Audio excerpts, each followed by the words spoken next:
आता राहिलो मी, मला या गोष्टीचं वाईट वाटलं की आम्ही जनतेसमोर कोणच्या तोंडानं जावं जर पक्षच आम्हाला त्यांच्या राज्यव्यापी शिबिरात बोलवत नसेल, तर घरातच आमची इज्जत काही राहत नसेल तर काय करायचं. मला खूप वाईट वाटलं. या शिबिरात काही फार असं नव्हतं, पण पक्षाचं एवढं मोठं शिबिर आहे आणि प्रवक्ता नाही आणि प्रवक्त्याला बोलवलं नाही, कारण प्रवक्ते त्या निष्कर्षात बसत नाही. निष्कर्ष कटला आला हो. इतर वेळी प्रवक्ता जीव तोडून पक्षाची बाजू मांडतो, लोकांची नाराजगी घेतो, आणि तुम्ही त्याला बोलवत नाहीत. काय काय करायला पाहिजे? काय म्हणजे मला सोडा, माझ्या घरच्या समोर मी काय तोंड दाखव? घरचे म्हणतील हेच तू काम करतोस. म्हणजे पक्षात आज दिवाळी आहे, पक्षामध्ये आज जल्लोष आहे आणि माझं घर मात्र अंधारात आहे. काय मला काय वाटलं नसेल मला सांगा ना. मी सगळं दुःख विसरलो होतो. नारायण राणेच्या प्रकरणात पक्षाने मला साथ दिली नाही, दुःख विसरलो मी. तरी मी कामाला लागलो. माझं काय चुकलं असेल? ठीक आहे, चुकलंय, तुम्ही माझा कान धरू शकता. जो काम करतो तोच चुकतो. दोन भावांनी एकत्र येऊन माझा काय फायदा होणार होता किंवा नाही आल्याने माझं काय नुकसान होणार होतं? मी जनभावना होती, मी जनतेत पाहतो फिरतो. ह्यात मी काय वाईट असं केलं? पक्षात सुद्धा दोन मतप्रवाह होते, सगळ्यांना माफी, मलाच फाशी. कसला क्रायटेरिया आला हो? 8 प्रवक्ते 7 जणांकडे विविध पद आहेत, त्याच्यामुळे ते सगळे तिथे. मग ते फक्त माझ्यासाठीच क्रायटेरिया होता काय? कशामुळे असं वागताय? जर आम्हाला तुम्हीच किंमत नाही देणार तर बाकीचे काय किंमत देतील? माझ्या एखाद्या प्रतिक्रियेनंतर खाली ज्या लोकांच्या प्रतिक्रिया तर ते असं स्पष्ट लिहिलं असतं, याला पक्षातच कोणी विचारत नाही. मी आज एक स्पष्ट सांगतो, महाराष्ट्र नवनिर्माण सेनेच्या प्रत्येक सैनिकाला वर्तमानात आणि भविष्यात सुद्धा अभिमान वाटेल, गर्व वाटेल की प्रकाश महाजन नावाचा कोणीतरी प्रवक्ता आपल्यात होता. प्रकाश महाजन नावाचा कोणीतरी कार्यकर्ता होता ज्यांनी महाराष्ट्रातल्या बलाढ्य राजकीय नेत्याशी एकटी झुंज दिली. मी देव बदलणार नाही, पण देवानं बोलवल्याशिवाय मी देवळात सुद्धा जाणार नाही. एवढंच या प्रसंगी सांगितलं. राज ठाकरे, अमित ठाकरे आणि ठाकरे परिवारावर माझं आतोनात प्रेम आहे, निष्ठा आहे. प्रकाश महाजन मेला तरी राज ठाकरेचा कार्यकर्ता म्हणूनच मरेल. मी कधीही कपाळावर दुसऱ्याचं नाव करून घेणार नाही. पण माझी भक्ती खरी असेल तर माझा पांडुरंग मला बोलवेल किंवा माझ्याकडे येईल. माझी भक्ती खोटी असेल तर ठीक आहे, पण आता मी नाही हे सहन करू शकत. अशा पद्धतीचे तुम्ही ज्येष्ठ कार्यकर्त्याला अपमानित करणार असतात तर मला नकोय. हा मानही नको, ना सन्मानही नको, ना अपमानही नको. होता या शब्दाचा अर्थ नाही कळला. आता तुम्ही प्रवक्ते नाही सोडले. मी नाही. ज्या प्रवक्त्यामुळे मला एवढी मानहानी पत्करावी लागली, ज्या प्रवक्त्यामुळे मला नारायण राणे सारख्या बलाढ्य राजकीय माणसांनी फेसबुकवर धमक्या दिल्या, काय करू मी? काय करू त्या प्रवक्त्याचं? आयुष्यात करण्यासारखं खूप आहे मला. छत्रपती शिवाजी महाराजांची पुस्तकं आहेत ती वाचेन, त्यांच्या सगळ्या किल्ल्यावर जाऊन मी. परवा एक मला चांगला प्रसंग आला, त्यांच्या पदस्पर्शाने पावन झालेल्या किल्ल्यावर गेलो. मन रमवायचे खूप मार्ग आहेत. सक्रिय राजकारणात तुमची निवृत्ती म्हणा. अरे माझं सक्रिय राजकारणात होतच काय? मी कधी निवडणूक लढवत नव्हतो. संघटना वाढावी, विचार वाढावा, हिंदुत्वाचा विचार वाढवा, महाराष्ट्र धर्म वाढवा, आमच्यात काय दुसरं काय मागणी? निवृत्ती म्हणाली का? नाही, काय करणार माणूस? अशी वागणूक मिळत असेल त्याच्यापेक्षा घरी बसले बरं. म्हणजे आता काका घरी बसणार? घरी बसणार, पक्षाचं काम करणार नाही. मी काय म्हणलं, मी देव बदलणार नाही, पण देवानं बोलावल्याशिवाय मी नाही जाणार. जर सन्मान, मी सांगतो की मी पक्षाच्या नावावर माझी कधी दुकानदारी केली नाही. मी कधी पक्षाचं कार्ड घेऊन कोण्या मंत्र्याला भेटायला गेलो नाही, कोण्या अधिकाऱ्याला भेटायला गेलो नाही. मी पोटाला चिमटा, हा शब्द घ्या, पोटाला चिमटा देतो. मी रेल्वेनं जातो, मला विमानाचं भाडं परवडत नाही. मी घरून डब्बा घेऊन जातो. मी कुठे प्रवासात गेल्यावर माझा काही त्रास तिथल्या कार्यकर्त्यांना नसतो. कित्येक कार्यकर्त्याचे फोन आहेत मला.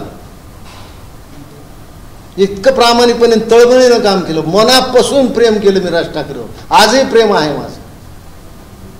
प्रेम आपल्या जागी आहे आणि आपला अभिमान स्वाभिमान आपल्या जागी आहे. कारण मन दुखत असेल ना, पण हे सगळं असं बघून खूप यातना वाईट तर होतात. वाटतं ना. यातना होतात. मी सांगतो, मी 4 दिवस झाले झोपू शकलो नाही. मला सुद्धा हे मीडियासमोर कुणापाशी गाणं मांडावं नाही, कुणी ऐकणारच नाही. पक्षात असा कुठला फोरमच नाही आहे. हा मांडायचा प्रयत्न केला मी अनेक वेळा, पण नाही वरिष्ठांनी लक्ष दिलं. एक अजून गोष्ट आठवतं, ज्यावेळेस तुम्ही नारायण राणे विरोधात दंड थोपटले होते, तुम्ही एकटे भिडले होते. हो, मला कुणी पक्ष पक्षातून साथ नाही, हा नेता नाही, कुणीच नाही. घरात कोणी मोठा राजकीय नेता नव्हता. काय करायला पाहिजे मी? आम्ही प्रवक्त्याला बोलावलं नाही. तुम्ही इतकं तुच्छ समजता प्रवक्त्याला?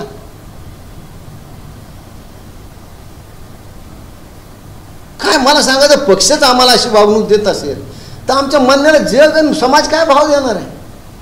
डोळ्यात पाणी दिसायला लागलं काय? अरे बाबा, आयुष्य काही सिनेमा नाही. मी डोळ्यात प्रत्येक वेळा पाणी आणत मला असं वाटायला की का मी जिवंत राहिलो. नाही, वेदना दिसतात. मी का जिवंत राहिलो? मला अपमान स्वतःला वाटला. आणि तुम्ही म्हणतात की तुम्ही मनसेत काम केल्यावर तुमच्या कुटुंबियाला स्वाभिमान वाटेल. काय स्वाभिमान वाटेल? काय स्वाभिमान वाटेल? माझ्या नातीनं मला प्रश्न विचारला की आजोबा तुम्ही इथं कसे? तुम्ही इगतपुरीला नाही गेले? आता ती इंजिनिअरिंगला आहे. काय सांगू तिला मी? प्रवक्ता एक तुच्छ पद आहे आमच्या पक्षात. इतकं तुच्छ पद आहे. मग असा अन्याय तुमच्यावर झालाय तर कशाला आता राहायचं तिथे? पांडुरंग यायचं काय करायचं काय? नाही, एका नवसाला देव नाही पावला म्हणून देव बदलणाऱ्यापैकी मी नाही. तुम्ही पक्षविरोधात कारवाई होणार. मी पक्षविरोध काय, मी पक्षविरोधी भूमिका काय घेतली? आणि जर होणार असेल तर ठीक आहे. मी पक्षविरोधी काय भूमिका घेतली जगाला माहिती काय झालंय ते. मी काही नवीन सांगायलो असं काही नाही. पक्ष बघा, देव बदल शिबिर आहे, शिबिराला बोलवलं नाही म्हणून पक्षाबद्दल, पक्षाच्या नेत्याबद्दल असं सार्वजनिक ठिकाणी नाराजी व्यक्त करणं किंवा माध्यमात बोलणं. अरे मला सांगा, पक्षात आम्हाला शिबिराला बोलून ही आमची काही अंधारात अपमान झाला का आमचा? हा जाहीरच अपमान झाला नाही का आमचा? त्यावेळेस कुणाला असं वाटलं नाही की हा जाहीर अपमान होत नाही म्हणून यांचा? तुमच्या प्रत्येक प्रश्नाला माझ्याकडे उत्तर आहे. आमचा जाहीर अपमान झाला की नाही? आम्ही काय करायला पाहिजे? अपमान सहन करायला पाहिजे. माझं काय याच्यावर घर चालू नाही आहे. तुम्हाला काय संताप येतोय का वेदना होत आहेत काय? मला सगळंच वाटतं की एवढं जर माणूस तळमळीनं काम करतो तर तुम्ही त्याला सन्मान देऊ शकत नाही पक्षात. बोलण्याच्या सारख्या खूप गोष्टीत, पण मला नाही बोलायच्या त्या. मी तुम्हाला काय म्हणलं की हे समजून घ्यायला पाहिजे होतं. 8 पैकी 7 प्रवक्ते शिबिरात आहेत आणि तुम्ही माझ्यासाठीच निष्कर्ष लावला. महाराष्ट्र कोणी कोण आहे? राज ठाकरे दूर ठेवताय की अजून कोणी आहे? मी काय म्हणलं, माझा राग कुणावरच नाही. माझा राग पांडुरंगावर सुद्धा नाही. माझा राग माझ्या नशिबावर. आणि एक लक्षात घ्या, ज्यावेळेस नशिबाची आपली लढाई असते त्यावेळेस आपली हार निश्चित असते. म्हणून मी काल, तुम्ही कुणी पाहिलं नसेल, मी फेसबुकवर एक शेर लिहिला होता. नवाब वाजिद शहाला ज्यावेळेस इंग्रजाने बळजुबरीनं लखनौन कलकत्त्याला नेलं त्यावेळेस त्याने एक शेर म्हणला होता की दरो दीवार पे हसरत की नजर रखते हैं, खुश रहो आयले वतन हम तो सफर करते. माझ्या मनसे कार्यकर्त्यांना माझे आशीर्वाद आहे. त्याचं चांगलं व्हावं, मनसेची सत्ता यावी, मला त्याच्याविषयी काही नाही.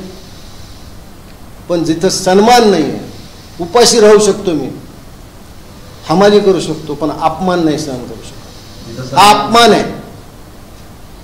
आज मी माझ्या परीनं तुमच्या सगळ्या प्रसार माध्यमाच्या माझ्या मित्राच्या आशीर्वादानं प्रवक्ते पदाला एक काहीतरी रंगरूप दिलं होतं. आज त्याची किंमत जर एवढी शून्य असेल ती कशाला सांभाळू मी? त्यात तुमची उपयोगिता नाही. हरकत नाही, असं होतं ना आयुष्यात. प्रत्येकाच्या आयुष्यात काळ येतो. आज माझ्या आला, उद्या तुझ्याच येईल. आज मी आहे, उद्या कुणी असेल, परवा कुणी असेल, त्यात काय एवढं? आता तुम्ही राणेसारख्या नेत्यांना म्हणजे त्यांच्या अंगावर घेतलं, पण त्यावेळेस पर्यंत राज ठाकरेंनी तुम्हाला शेवटपर्यंत कधी फोन केला नाही किंवा याबाबत कौतुकही केलं नाही. त्यांना पक्क माहित होते की प्रकाश महाजन एकटा बस आहे, त्याच्यामुळे कदाचित त्यांना वाटलं असेल की सह्याची काही गरज लागणार नाही. पण हा एकटा बस आता एकटाच पडलाय. हरकत नाही. मला नेहमी TN शेषनचं मी आत्मचरित्र वाचलं होतं, मला त्याचं खूप वाक्य आवडलं. ते मला आयुष्यात मी मित्र केले, कुणावर अवलंबून राहिलो, स्वतः राहिलो. वा. काका पण एरवी फार आक्रमक असतात तुम्ही, आज फारच यातना दिसतात. मला सांगा ना की कसं मला मला मला काय तुम्ही भावना समजून घ्या हो. प्रवक्तापदी तुच्छ समजलं हो पक्षातल्या वरिष्ठ लोकांनी. त्याला काय त्या मेळाव्यात काय होतं, ठीक कशामुळे 150 लोक बोलावले आणि ज्या माणसाने मी कुठे निवडणुकीला उभा होतो, पण मी फिरलो विदर्भापासून कोकणापर्यंत फिरलो, मी मुंबईत फिरलो, माझ्या परीने मी प्रचार केला. काय तुम्हाला आत्मिक आनंद मिळतो कशामुळे? आणि काही झालं की साहेबाचं नाव पुढे करायचं, साहेबाचं नाव पुढे केलं की विषय संपतो ना. आता हे सगळं कांड कोणी केलं? करणाऱ्याने करू जेव्हा आपल्याला काय करायचं त्यांना लटला. आता काका घरी बसणार, आराम, फिरणार नाही, पक्षाला रामराम. मी काय म्हणलं, आता मी देवानं बोलावलं तरच देवळात, नाही तर देवळात सुद्धा नाही. राज ठाकरेंनी बोलावलं तर नाराजी दूर होईल असं समजू. नाराजगी मी काय म्हणलं, माझी भक्ती तेवढी असेल तर माझा पांडुरंग मला बोलवेल, नाही पांडुरंगानं बोलवलं तर काय हरकत, आपण तर दुरून भक्ती करू. ज्या माणसावर आपण हे पहा, नेता म्हणून मला अटल बिहारी वाजपेयी नंतर बाळासाहेब ठाकरे आणि आवडले ते राज ठाकरे. प्रकाश महाजनच्या कपाळावर राज ठाकरे नाव कोरलं गेलं, ते त्याच्या मृत्यूसोबत जाईल, ते मी मिटवणार नाही.